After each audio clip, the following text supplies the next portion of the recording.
By the time the Great War broke out in Europe in July 1914, the Australian Workers' Union had already established itself as the nation's largest and most powerful union, with 60,000 members, 1 in 8 Australian workers.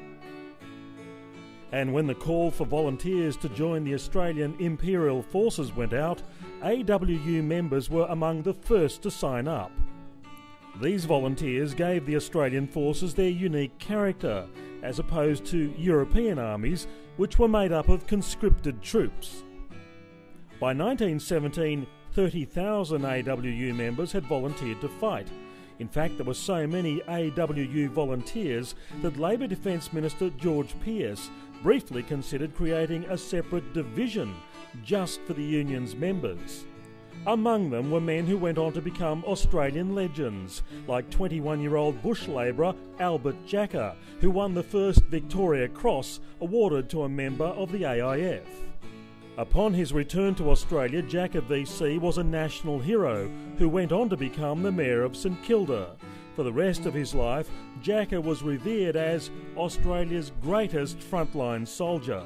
AWU members who fought in the trenches also included Chinese-Australian William Billy Singh, an outback worker from Claremont in Queensland who developed a reputation as one of the greatest crack-shot snipers. The AWU lost an estimated 4,000 members killed in the fighting. More than 10,000 were wounded or suffered from sickness and mental illness.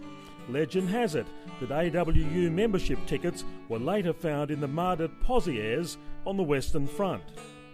Yet the AWU's role in the war was not just one of bravery and sacrifice, but also one of political principle.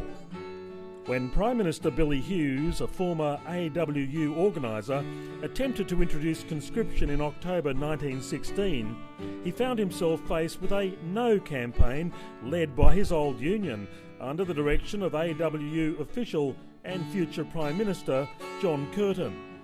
The AWU's campaign against conscription won the day, with a majority of the public and serving soldiers voting no. The AWU's stand prevailed on a second occasion when the question was put to the people once again in 1917. So it is on many levels that World War I left its mark on the Australian Workers' Union. The bravery and sacrifice of our troops, AWU members prominent among them, helping to forge our union's and our nation's identity.